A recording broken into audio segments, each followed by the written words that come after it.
Bonjour à tous, je suis Chen Carfou. Mon prénom chrétien est André. Il m'a été donné par mon parrain, le père Tchécaïne. Il a dit que j'étais bavard et que j'aimais parler, et André, l'apôtre, alors qu'il mourait en martyr sur la croix, a continué à parler pour répandre la parole de Dieu. Je suis probablement très éloquent parce que c'est comme ça que je gagne en estime de moi, parce que je suis vaniteux. C'est peut-être pour cette raison que je passais une grande partie de mon temps au travail à me donner de l'importance. J'ai négligé ma famille, j'ai négligé ma femme.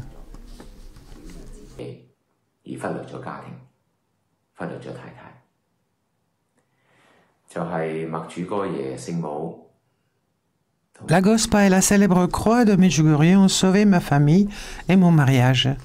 Pendant de nombreuses années, j'ai travaillé comme avocat, j'ai travaillé dur, j'ai utilisé beaucoup d'énergie pour me démarquer, pour aller de l'avant, tout cela à cause de ma vanité. Je n'ai pas remarqué que ma famille et ma femme étaient seules et je n'ai pas fait attention aux sacrifices qu'elles faisaient pour la famille. J'étais complètement aveugle à ce qui m'entourait.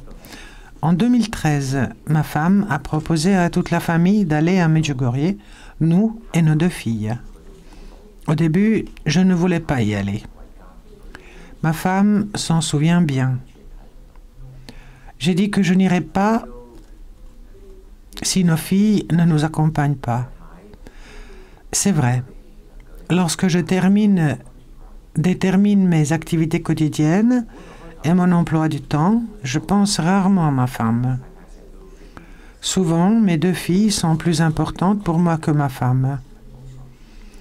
Alors que l'élément le plus important de la famille est le lien entre mari et femme, la répartition des rôles et des responsabilités et l'adaptabilité mutuelle.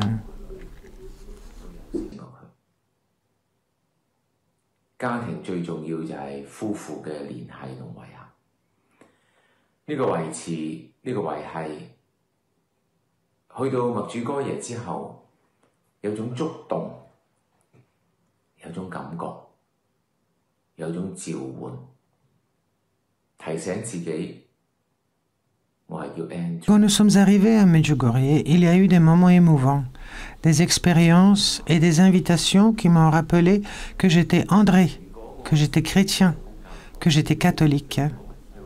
Puisque je prétends être un catholique, un chrétien, un membre fidèle de l'Église, et que je ne prends pas bien soin de mon partenaire, ma très chère épouse, comment puis-je être un catholique authentique devant Dieu? Le moment le plus émouvant à Medjugorje a été le temps de l'adoration eucharistique chaque soir. J'ai regardé le grand ostensoir, écouté de la musique douce, des prières douces, qui lentement m'ont ramené, moi, un homme hautain, à Dieu. Merci Notre-Dame de Medjugorje. Au cours de ces années, Marie, notre mère, a pris une place importante dans mon cœur. Elle partage avec moi mes joies et mes soucis. Elle m'a rappelé que je devais prendre soin de ma famille, aimer ma femme dans l'adversité et dans les crises conjugales.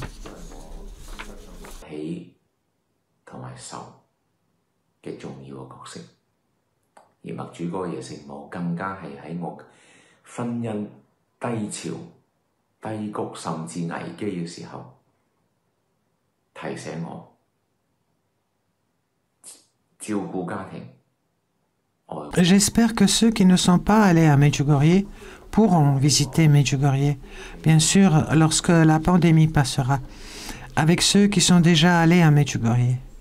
J'espère que nous ferons de notre mieux pour diffuser les messages de Notre-Dame. Marie, Notre-Dame de Medjugorje et notre mère, continue à prier en silence pour chacun de nous dans tous les coins du monde, à commencer par la famille. La famille étant un pilier de la société, elle est aussi la cible principale du diable. Le diable sait qu'après avoir détruit une famille, il sera plus facile de détruire la 2e et la 3e, et finalement toute la société s'effondrera.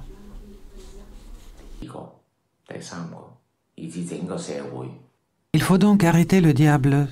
Ne le laissez pas détruire des familles. Cependant, la première étape doit commencer par nous. Nous devons apprendre à être humbles et indulgents. À la racine de tous nos péchés se trouve le plus lourd et le plus grand de tous les péchés, c'est l'orgueil. Renonçons à notre arrogance et à notre égoïsme.